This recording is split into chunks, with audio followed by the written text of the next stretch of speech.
Welcome to the Inspiring You Show. If we've met, I'm Henry.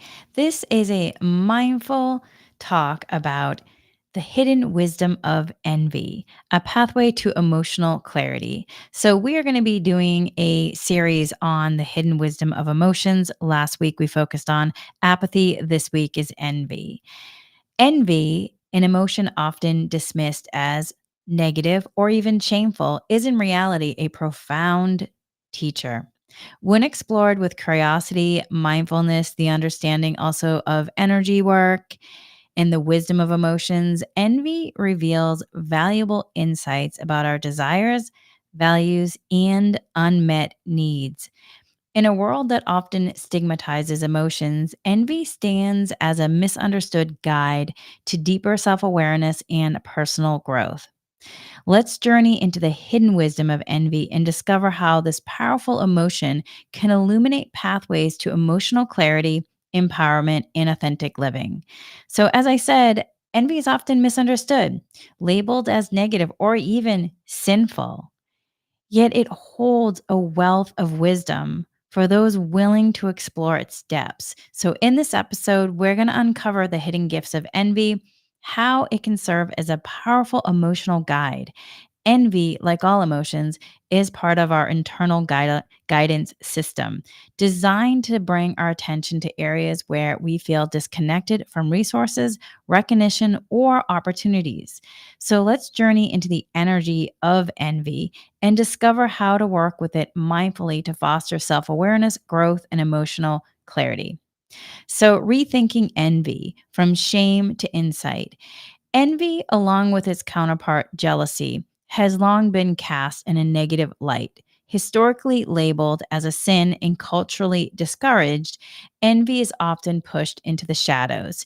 Yet, this emotional response is part of our evolutionary wiring, a social signal designed to help us navigate relationships, resources, and self worth.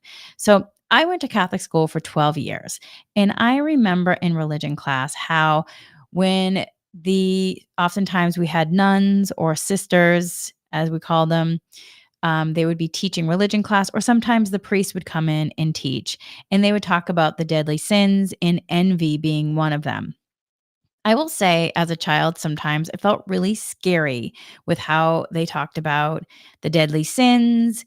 And now, though, as an adult and somebody who's an intuitive empath, I have a different perspective.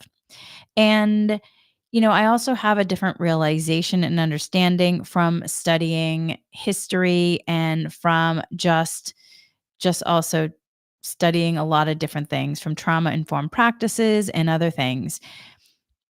I feel the church likely labeled envy as one of the seven deadly sins because of its potential to breed resentment, division, and destructive actions within communities.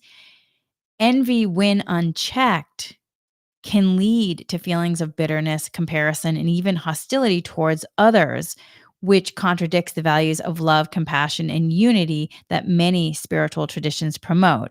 From a historical perspective, religious teachings often emphasize virtues like humility, gratitude, and generosity while cautioning against emotions or behaviors that could disrupt social harmony.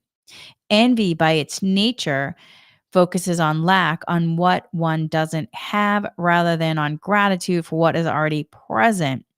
And if it's led to, I look at it as phases. There's phase one, phase two, phase three. And if it's in phase three in terms of envy, it can also then drive harmful actions, such as possibly sabotage or harm toward oneself or others in an attempt to balance perceived injustices. However, though, this interpretation really overlooks the wisdom of envy. And instead of viewing it as inherently sinful or destructive, because then you're getting caught in right, wrong, good, or bad. And remember, we're in the business of isness. And so, with it, then envy can serve as an important messenger. We're here to learn, grow, and evolve. And this is why some of these aspects from the history perspective, they may have been beneficial at a time, but there could have been an evolution in regard to the consciousness on it. And so it's also then, are we also updating are we updating our books in terms of the consciousness and the evolution of the wisdom that's been coming in? Or are we staying stuck in the past of like, this is how it was and is, when meanwhile, more understanding may have come in and we may not be allowing people then to process all their emotions, and people may getting caught in repression.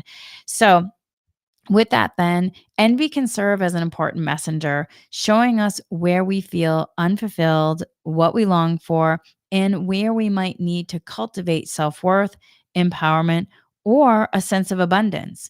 So rather than suppressing envy and shame, we can work with it mindfully to uncover its deeper lessons and wisdom, and then use it as a catalyst for personal and collective growth. Envy arises when we perceive someone else possesses something that we desire, whether it be success, recognition, material resources, or personal qualities. And it's not inherently destructive, and it's not right, wrong, good, or bad. In fact, envy can serve as a compass, pointing us toward our aspirations and also unmet needs. When acknowledged and processed mindfully, envy can become a catalyst for self growth and purposeful action. So let's talk about the social function of envy.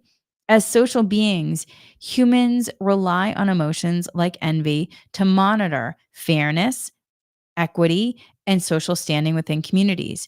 Envy acts as an internal radar system, if you will, a GPS, if you will, alerting us to potential imbalances in access to resources or recognition. The emotional response once helped our ancestors to ensure that resources were being distributed in a distribution of equitable resources for people, fostering cooperation and survival. In modern life, envy continues to serve this purpose, but it's in a more nuanced way.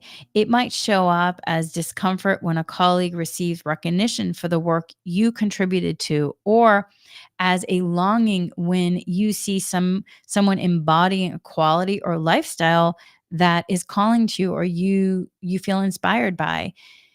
These moments are invitations to reflect on our needs, values, and goals. So, the true purpose of envy.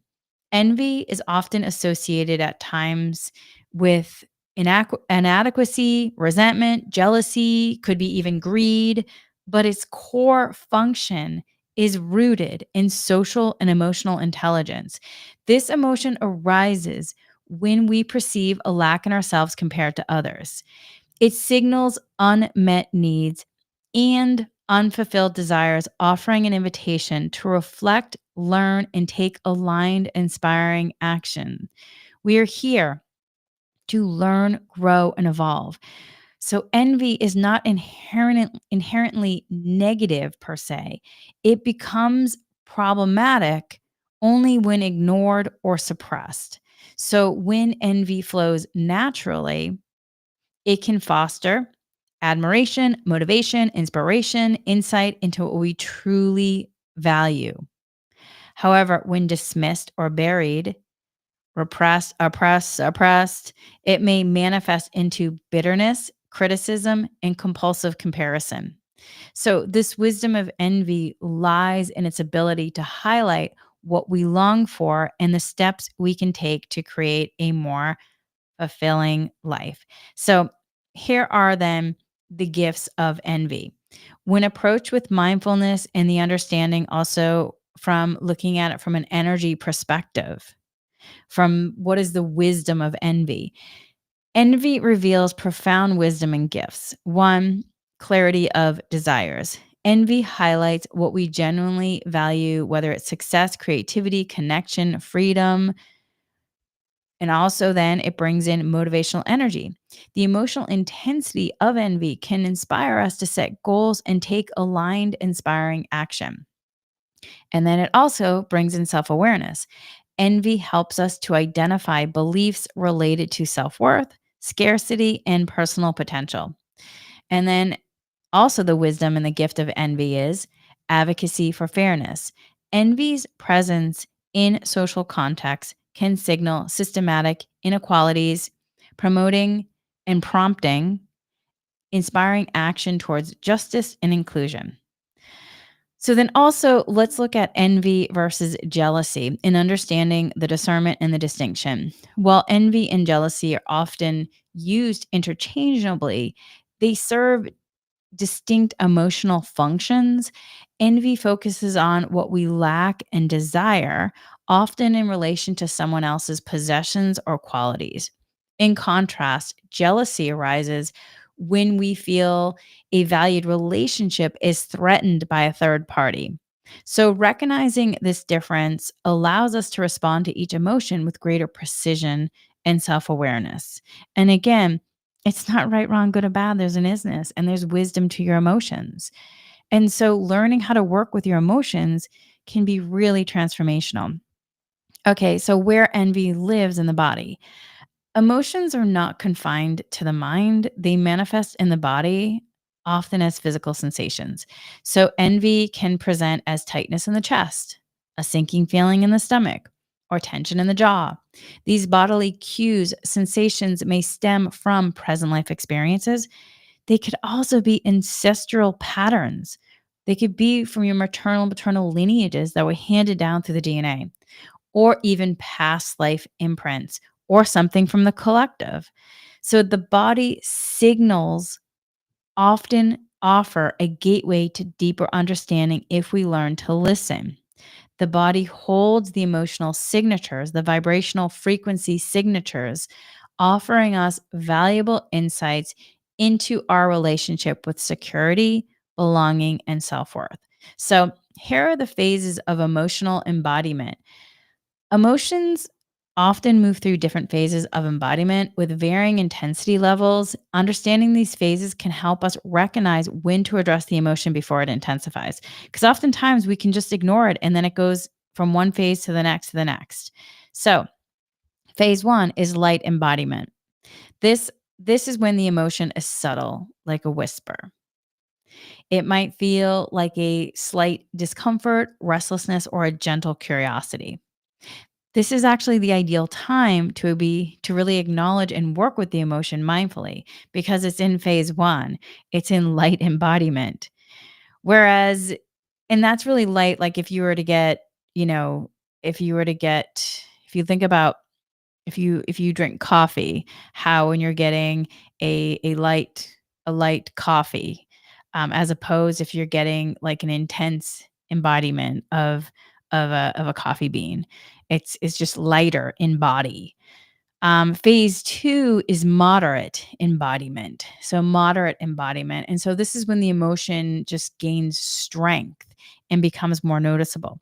It may manifest even more so in physical sensations like tightness or tension. This phase really signals the need to pause, reflect, and process the emotion before it escalates further. Phase three is intense embodiment of the emotion. In this phase, the emotion is fully present and can feel overwhelming. Physical symptoms might include a pounding heart, racing heart, heaviness in the chest, racing mind.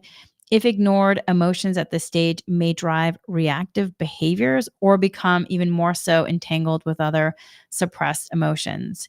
And at any time, emotions can actually layer with one another, but ignoring the early phases of the emotions often causes the emotions to intensify, demanding attention through heightened sensations and behaviors. So, learning to work with emotions at the lighter stages, when it's in phase 1 or even phase 2 before it gets to phase 3, can really prevent emotional buildup and support healthier emotional regulation and also support your nervous system regulation. All right, so let's talk about layered emotions then, the entanglement of feelings. Emotions really occur in isolation. They often layer and intertwine with others, creating a complex emotional landscape. Envy, for instance, really may be enmeshed. It could be with jealousy, with sadness, resentment, fear. And these layered emotions can create sometimes confusion or amplify discomfort. If we don't take the time to pull them apart, to address each one of them. I mean, it's essentially like strands where you just want to address them and pull them apart and do mindful self inquiry, which then can help us identify layers, providing clarity and emotional release. So you really are looking at then with emotions, emotions are energy in motion, energy in motion, and envy as an emotional radar. Envy functions as an internal radar, a GPS system, if you will, scanning our social and material environments for signals related to security, resources, and recognition. Envy may arise when we feel others have access to something we desire or when we perceive inequality. Rather than rejecting this emotion, we can use it as an opportunity to understand our deeper needs and aspirations. So, here are some key questions to ask when envy arises. What is this envy trying to tell me about my desires or needs? What is this envy trying to tell me about my desires or needs? Is there a belief of unworthiness or lack attached to this feeling?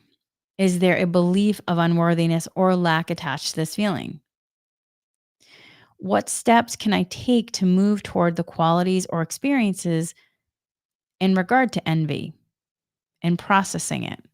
What steps can I take to move toward the qualities or experiences I envy? So, what steps can I take to move toward the qualities or experiences that I envy? Like, what are the inspiring steps to take?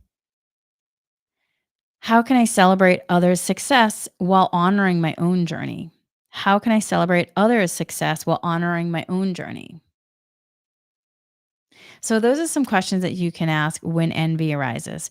So, now I'm going to share a story from my own life, a personal story as envy as a teacher.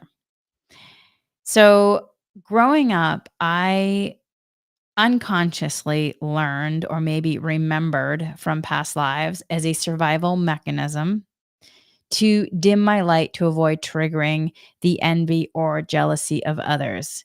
As a highly sensitive and intuitive empath, I often perceive the subtle emotional undercurrents in relationships. I sensed when someone felt threatened by possible my ideas or even authentic self-expression or achievements. And in response, I would downplay my successes, share my intuitive insights with others while letting them take the credit and then at the same time making myself smaller.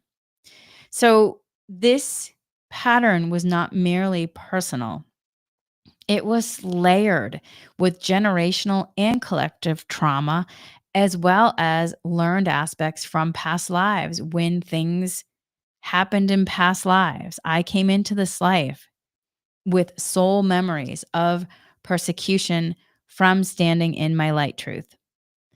And so, with that, I inherited patterns of fear and avoidance in regard to aspects of how to survive. And so I also inherited patterns of fear and avoidance from ancestors who had learned that visibility could lead to danger. I'm going to repeat that. There are inherited patterns of fear and avoidance from ancestors and also from past lives, also from the collective, of having learned that visibility could possibly lead to danger.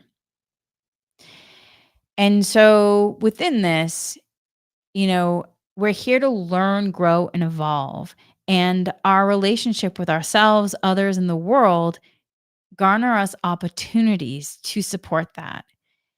It may not always be in the way that you think or want or expect. And so now, with that, I'm going to share a story about my mom, one that comes from a place of deep love, compassion, and just a belief in the power of collective healing. My mom does not have a computer, a smartphone, or internet access. She's in her late 80s. And she's never really known much about the work that I do. She knows that I teach meditation. She doesn't really know about the podcast. And for a long time, I've been hesitant to talk about this per se because I just don't wanna cause her more discomfort than she already carries, but I feel guided to share it now, not I feel guided to share it from a space of compassion for myself, for her, our family, and also to offer insight into the ways our emotional patterns can shape us and how healing those patterns can ripple through generations. And also, too, when you think about teachers, I think sometimes we have this image of this teacher, when meanwhile, oftentimes the teacher that you need is the one that shows up in the most unexpected ways. And my mom has been my greatest teacher thus far in this physical life as Henry. And so, if my mom ever hears me speaking about this, I hope she knows how much I love her. I hope she feels the compassion with which I share the story, a story not just about us, but about the emotional imprints that many of us carry, often without realizing it. This is a reflection on inherited wounds, resilience, and the profound transformation that becomes possible when we meet these patterns with understanding, grace, and the willingness to heal. So my relationship with my mom has illuminated this dynamic aspect in a profound way. My mom, a deeply caring person, has lived much of her life grappling with anxiety, fear, and a sense of dissatisfaction. And also, at times, envy comes into play. And at times, when I have shared exciting news or personal accomplishments, since I was a child, her response often came through the lens of her own unhealed pain. I would hear phrases like, "Oh, that must be nice for you," or, "Oh, who do you think you are now?" And I can hear the tone, and I understand from a healed space, her words were not malicious.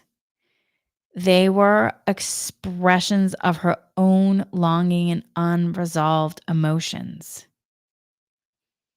Her reactions reflected the dissonance between her desires and the life she experienced. I will say, though, in coming to this place, humaning can be so incredibly challenging, can be amazing, but challenging. And so it hasn't always been easy because as a child, this dynamic left me feeling confused and really sad because the biting tone of envy that just underlined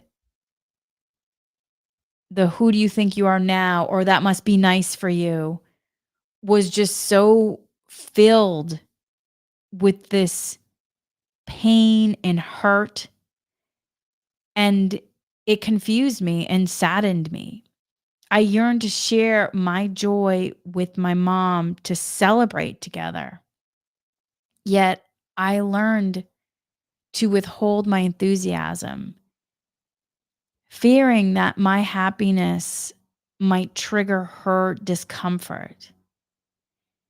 Through years of just healing work, mindfulness, energy work, trauma informed tools, and intuitive guidance, I came to understand that my mom's responses, even though I understood from a from a spiritual level, because the guides worked with me as a kid, I understood that it wasn't about me per se, was never about me, but you still are having a human experience. And it's still, if you're an empath too, it feels even more, you can just feel the pain and the hurt. And it feels so confusing when you have a celebration and you're in a joy and you're confused about why your mom isn't happy with you, she feels why you feel an envy or jealousy coming towards you.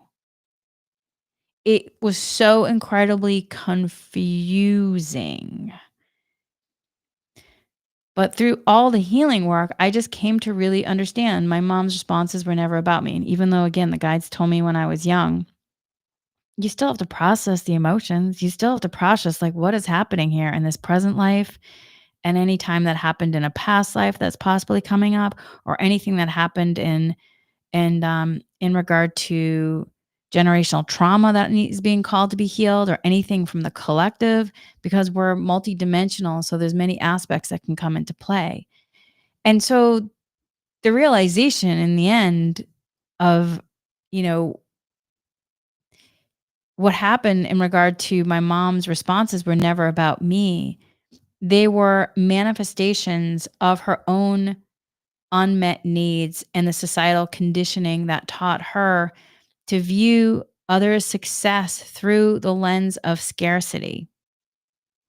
Doesn't mean that my mom doesn't love me. It does not mean that my mom does not want the best for me, because I know she does.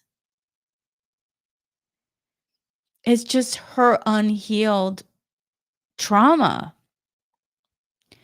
So rather than shutting her out, as in my 20s, I had two therapists advise that. And in my meditation and prayer work, my guides were pretty adamant about choosing a different path than what the therapists were talking about. They really worked with me to lean into compassion and be willing to be an open-mindedness and curiosity to learn. So my inner guidance, supported by my spiritual team, encouraged me to meet my mom with compassion. And so I learned to see the child within her, the part of my mom that longed for joy and connection, but didn't have the tools to access those states consistently. I learned to see the child within my mom that was really hurt and had unhealed trauma. And so I could hold a space of compassion. And by holding a space for compassion for her with love, I also freed myself from the unconscious belief that my light was a threat to others, because that came in from past lives and some other aspects. And so I was able to clear that from myself. And then by choosing to remain present and compassionate with my mom, I unlocked a deeper level of healing within myself. I no longer dimmed my light out of fear of triggering envy in others. Instead, I learned to stand in my own authentic power, trusting that my light could serve as a beacon for myself and for those ready to step into their own light. That we could be a support system to one another. The light in me sees the light in you. The light in me sees the light in you. And so in this life, through this relationship with my mom, I really discovered, even more so in the expanded notion of understanding that we are multidimensional beings connected across time, space, and generations. My mom's struggles became my catalyst for growth, teaching me how to honor my gifts without apology in a space of loving kindness and care and compassion for myself and others, and be able to share them with the world. So the shift was profound. So as I leaned into my own healing journey, I began to see the larger multidimensional nature of this experience. My mom's unhealed wounds, which often express themselves sometimes through various ways, sometimes sadness, sometimes depression, sometimes envy, jealousy, they were not solely hers. They were part of a broader tapestry of ancestral and collective pain. This realization motivated me even more so to work with energy healing tools and also meditation, mindfulness, Reiki, dowsing, and to release past life imprints of persecution and fear. And then also, I observed generational patterning. My maternal grandparents, my mother's parents were not the warm and fuzzy types. They were not warm and affectionate. There was a noticeable emotional coldness as if life had weathered them down. My mom often sought their approval, still striving to please them. Yet the unconditional love she craved came instead from my paternal grandmother, my dad's mother. But still, there was something missing from her relationship with her parents. And years later, after I witnessed that with my maternal grandparents, my aunt, my mom's sister, shared with me that in their childhood home growing up, love was absent. My aunt said that her house, there was no love. They grew up without the feeling of love. They grew up without the feeling of emotional warmth or connection. My maternal grandparents made sure, though, the children were housed, fed, clothed. They received a Catholic school education they paid for. My grandparents, my maternal grandparents were hardworking people, hardworking people. But the emotional landscape was barren. There was a shutdown in the house, and the love was absent, replaced by a practical, survival oriented form of care. Love, encouragement, and nurturing were replaced by a practical, survival oriented approaching to parenting. And interestingly, also, my maternal grandparents, both highly skilled individuals. My maternal grandmother, expert clothing designer. She made all her children's clothes, everyone's clothes. The attic was filled with intricate patterns, remnants of her talent and creativity. She was talented. My mom said that she could go to stores and she could look at something and then go home and create the pattern and expertly craft it. She was also adept at canning, preserving food, managing the household with just remarkable efficiency. She also loved sports. My grandmother loved the Red Sox, like loved. And my grandfather was a master home builder and carpenter, crafting sturdy, well designed homes. Yet, despite their craftsmanship and abilities, they were shut down. Their skills were never passed down to my mom or her siblings or eventually to the grandkids. There just was a palpable sense of emotional shutdown in the household.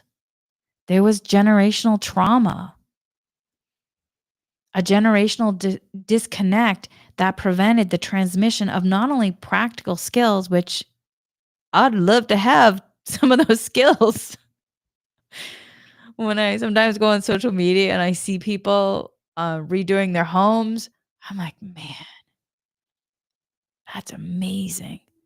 I bet my maternal grandfather knew how to do all that. That is so cool, right? That's the cool part of it. But the transmission of there was a disconnect that prevented the transmission of practical skills, of not only handing down practical skills, but also the warmth of familial love. Again, it's not right, wrong, good or bad. It's an isness. And it's like for me, I was like, "What happened? What happened? What's going on here? What is going on?" And as an intuitive empath, I'm somebody who is a pattern recognizer. So I'm like, "What's going on here?" From a space of curiosity and love and compassion. And so I saw how the wounds of a loveless environment carried forward, influencing my mom's emotional landscape then to really want to have love in her own home one day. That was like one of my mom's biggest things was really raising her children to support and love and care for one another because her and her siblings were also raised separately. And so, in some ways, they just didn't have relationships with each other. Whereas my dad's family, him and his siblings, were really raised to have relationships with one another. And so, my mom was able to see through my dad's family, and his mom, what it looks like to have that love in a household, which is what my mom really, in terms of intending to carry forward. So she was really successful in some areas where we had love in our home. And also in my relationship with my brothers, like I have, you know, they're some of my really good friends.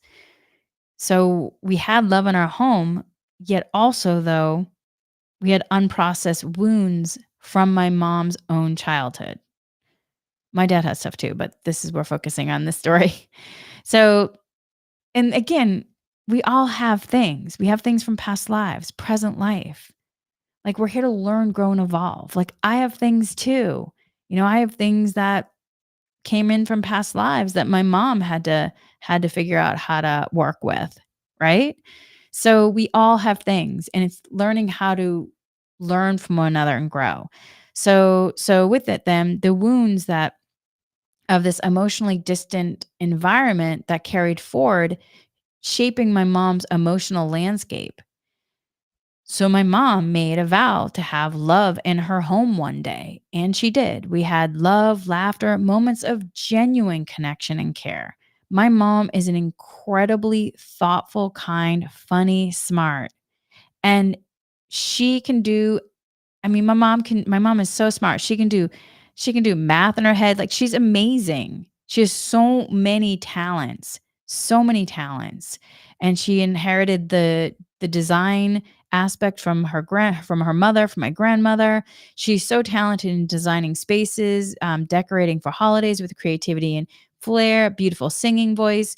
My mom also has a very strong work ethic that ensured all 3 of her kids could attend private school, a testament to her dedication and determination of what she wanted for our futures.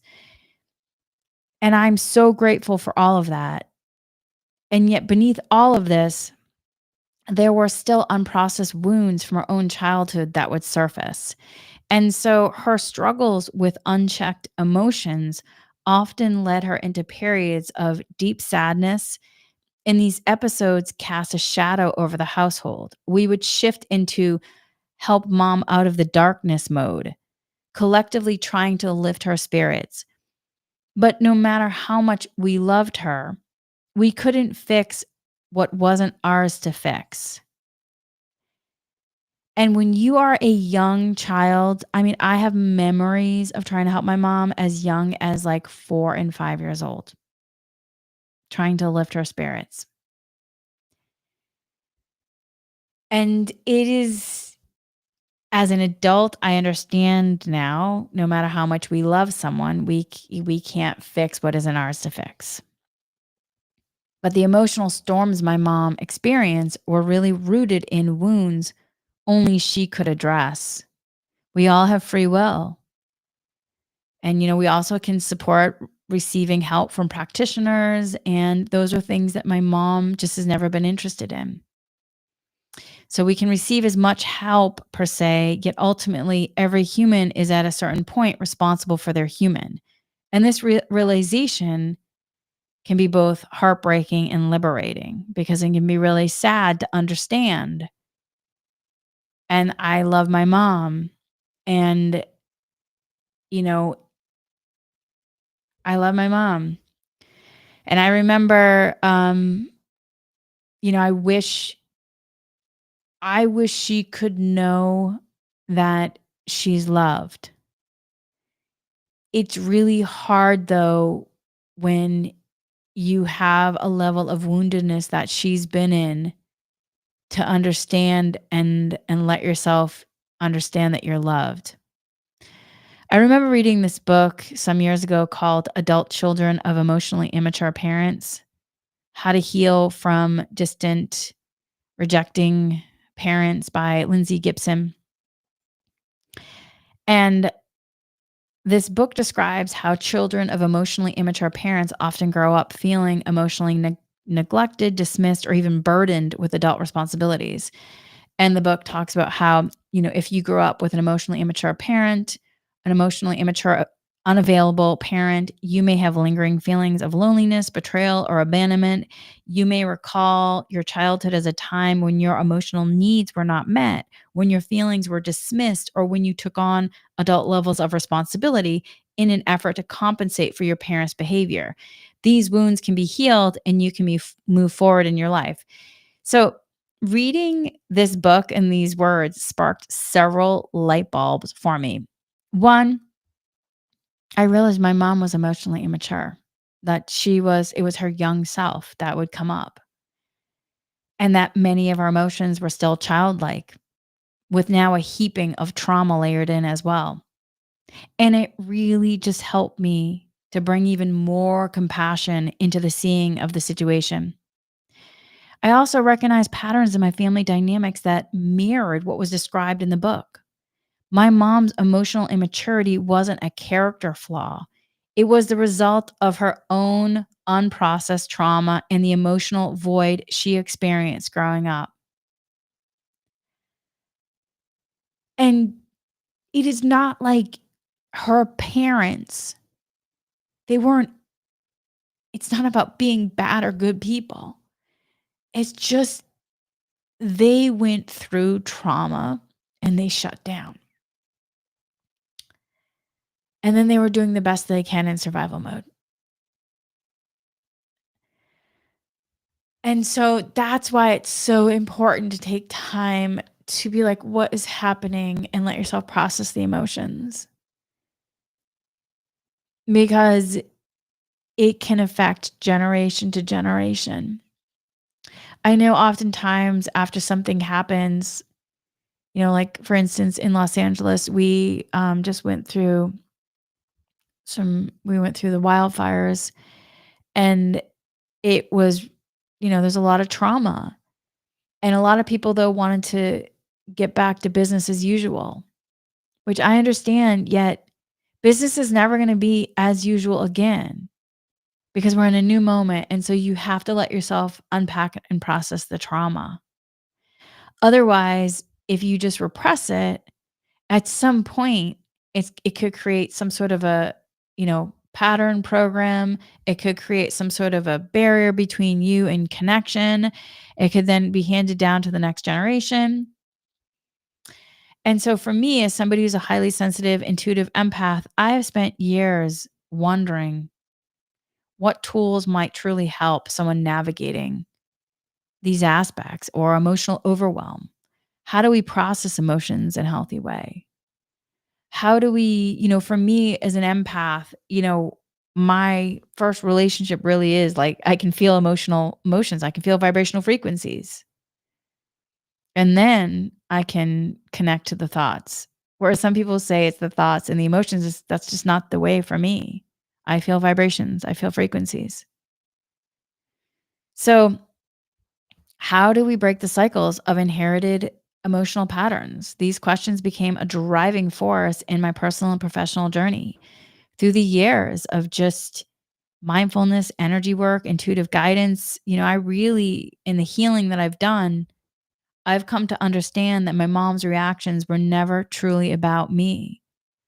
They were just manifestations of her own unmet needs, her longing for a life that she never quite grasped and that she never quite got to live. And the societal conditioning that taught her to view others' success through a lens of scarcity. And it just makes me, I just feel the sadness of that human potential of not being able to really let yourself live in the potential of what you know that you can be. And so that's why I have such deep love for my mom.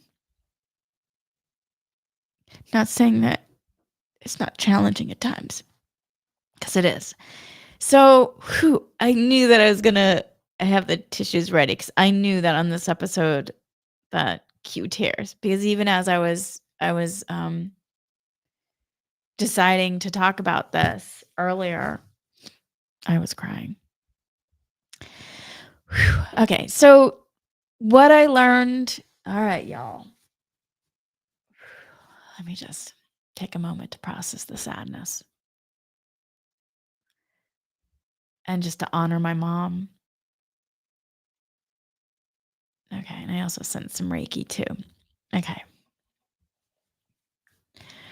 So, what I learned is that emotions, when left unprocessed, they just don't simply fade away. They can become entangled with other emotions. Envy can intertwine with sadness, resentment, or fear, creating a complex emotional web that becomes more difficult to unravel over time. It becomes hardened. Hardened. And when we witness the shadow side of an emotion, hold on. Okay. Especially in someone we love, we may unconsciously suppress the emotion within ourselves, which for years I rejected envy, associating it with pain and disconnection. Yet in doing so, I also disconnected from the valuable guidance it offered. So now I see envy and see how it works.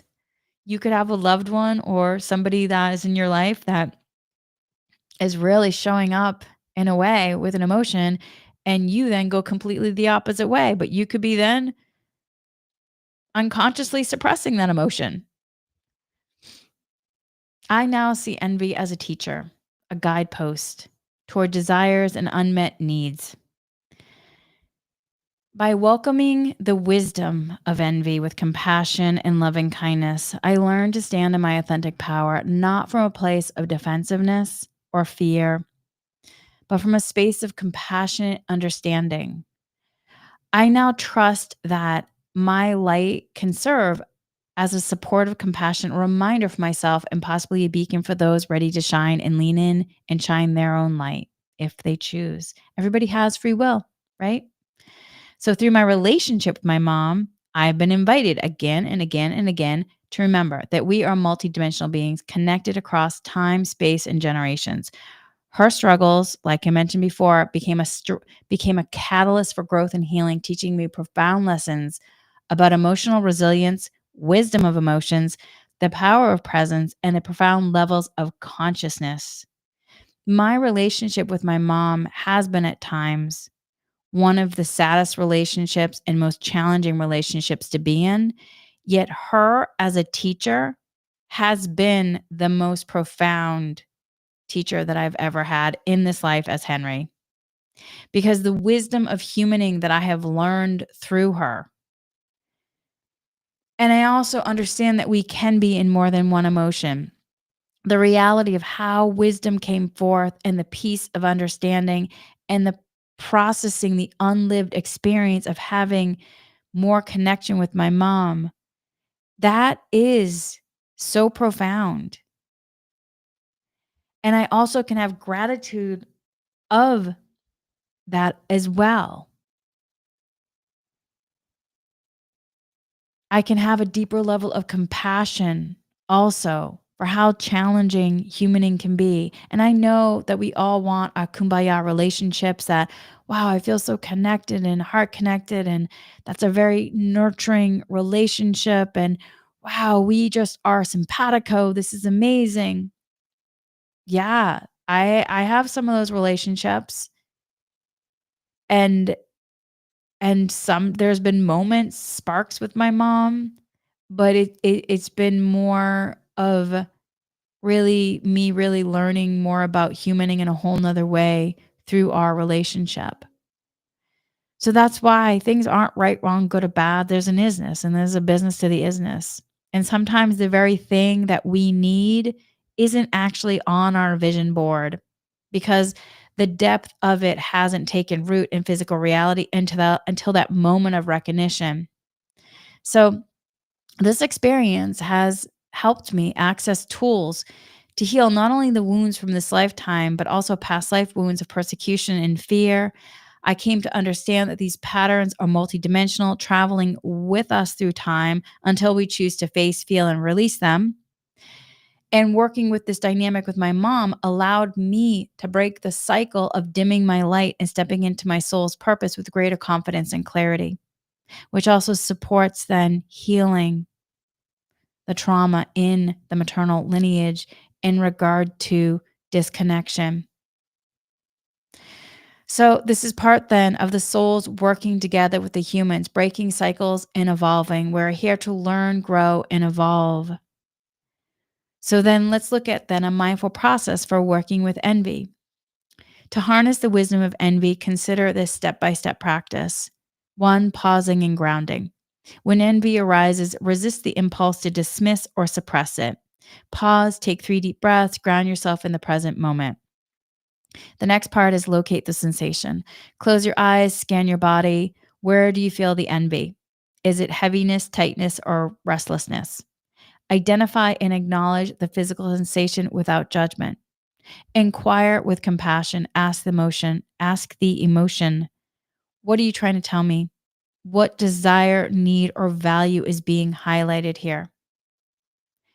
Listen for any insights that arise. Identify the core message. Reflect on what envy reveals about your desires or beliefs. Does it point to a longing for recognition, growth, or security? Is there an underlying belief of worthiness or scarcity? Express and honor the emotion. Envy carries vital information, but it needs expression to release its charge. So, do energy work also that can really support. Journal about what you discovered, share with a trusted person in a sacred, compassionate space, or move the body to discharge the energy. Shift intentionally. Once the emotion has conveyed its message and the energy feels complete, invite a shift. Ask yourself, what energy or frequency do I want to step into now? It might be self worth, gratitude, or inspired action, or all of them, because you can be in more than one. Essentially, you're downloading the wisdom, completing the emotion, and once the emotion's cleared, there's space there. So, what do you want to call in for your highest good? So, those are the steps. And then with envy, envy isn't just about personal gain. It also serves as a social function, envy's social wisdom. This emotion alerts us to perceived injustices, imbalances, and unmet communal societal needs. Historically, envy helped early humans recognize disparities in resources and ensure fair distribution within groups. Today, it can inspire us to advocate for fairness, inclusivity in our communities, workplaces, and relationships. So then letting yourself reframe envy from comparison to inspiration. Cultural narratives often paint envy as inherently harmful, but this emotion can be a wellspring of inspiration when viewed through a mindful lens. Instead of comparing ourselves to others with self criticism, judgment, we can practice being an inspiring, healthy, compassionate admiration and curiosity. When we notice envy, we can shift the internal dialogue from what do they have that and I don't to what about their experiences or qualities inspires me? How can I cultivate that in my own life? So essentially, you are shifting how you're talking to yourself. You are reframing the dialogue. You're retraining the brain in regard to the language. You're shifting it from what do they have that I don't to what about their experiences or qualities inspires me? And how can I cultivate that in my own life? And then with that, you want to look at any kind of repressed emotions, the shadow of envy. When emotion like envy causes discomfort, especially if we've seen it cause harm or be judged in others, we might unconsciously suppress it. I once, like I mentioned, wanted nothing to do with envy because I saw how it impacted my relationship with my mom. However, ignoring envy didn't make it disappear. It simply buried it deeper into my psyche. So over time, the repressed emotion would surface in unexpected ways, often entwined with sadness, resentment, or frustration. Repression disconnects us from the guidance emotions offers. There can be beneficial times for repression, but when you're in a pattern of repression with emotions, it can become non-beneficial. So by welcoming envy with mindful curiosity, I have learned that it wasn't something to fear or reject or judge, to be in compassion with, right? It was a guide pointing me toward my desires and my potential for growth. So there's then the shadow of envy. So when it goes unchecked, like all emotions, envy can become distorted when repressed or indulged without awareness. Shadow envy often manifests as one, bitterness, chronic resentment towards other success. Also, gossip, disparaging others to soothe feelings of inadequacy. The next is self sabotage, avoiding growth opportunities out of fear of comparison. So, bringing these patterns into conscious awareness is essential. By acknowledging and honoring envy's wisdom, we prevent it from morphing into destructive behaviors. So, then it's about releasing the shadow of envy. Unacknowledged envy can fester in the shadows, fueling patterns of gossip, resentment, and self doubt, self sabotage, which we talked about. By bringing this emotion into the light with curiosity and compassion, we reclaim its wisdom and dissolve its shadowy influence. Mindfulness practices like meditation, journaling, somatic awareness can aid in this process. Doing energy work can also support.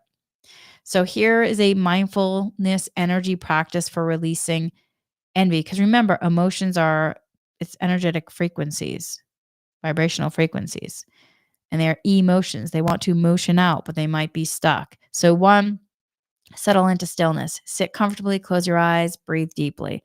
Following your breath in, following your breath out, if that's comfortable for you. If not, you can use something else to anchor. So then you want to invite envy forward with curiosity, welcoming the feeling of envy, noticing its sensations, images, or thoughts. If this is too uncomfortable for you, you might have to work with a practitioner, someone who can hold space with you and guide you through this. So if you have a lot of trauma on this, then I would definitely recommend working with a professional. So invite envy forward with curiosity, compassion, welcoming the feeling of envy, noticing sensations, images, or thoughts. Then ask for the wisdom, ask for the insight. What does this emotion want you to know? What longing or unmet need is it pointing to? Let yourself download the wisdom. And then once you have it, express the gratitude. Thank envy for its guidance. And then allowing the emotion to be complete. And then once the emotion is complete, once it's done its job to let you know something, you want to shift to empowerment. So visualize yourself stepping into the energy or the quality of the experience that you may have envied. Imagine embodying it fully with confidence and ease. It doesn't mean that in the physical world things are going to shift right away. However, though, you're getting in alignment with that energy to let yourself feel, sense, and be in it. Whatever it is, and it doesn't mean that you are taking what someone else has. It is about you calling to you what's yours for highest good, which is the discernment mechanism. And that's the piece that people don't realize. Like, we live in a space in terms of the universe is always abundant. The universe is always plentiful with resources. Whatever is yours for your highest good will be yours. It's you have to allow yourself to receive it. And if you're not able to let yourself receive the beneficial aspects of envy to let you know what you're being called to, how are you then going to allow yourself to receive it? Because if you have a block to your desires and needs, and then you're in longing of somebody else who having that, it's because it's pointing to something within you that you are being called to. So that's where then envy is a beneficial portal to self-worth. So beneath envy often lies a core question of worthiness. When we envy someone else's success, beauty, or confidence, we might be confronting an internal belief that we are somehow less deserving. And that's where mindful inquiry helps us to dismantle these limiting beliefs and reconnect us with our intrinsic worth. So an affirmation for envy is, I honor my envy as a guide to my desires. I trust my ability to create the life I envision for the highest good. I honor my envy as a beneficial guide to my desires for the highest good. I trust my ability to create the life I envision. Or if you haven't allowed yourself to have dreams and desires, I allow myself to have dreams and desires for the highest good. So, really using the wisdom of it. So, envy and the collective healing. As on a societal level, envy can reflect systematic imbalances, as I mentioned, in access to resources, opportunities, and recognition. When entire communities experience envy toward privileged groups, the emotion signals that the need for collective dialogue, policy reform, and equitable resource distribution.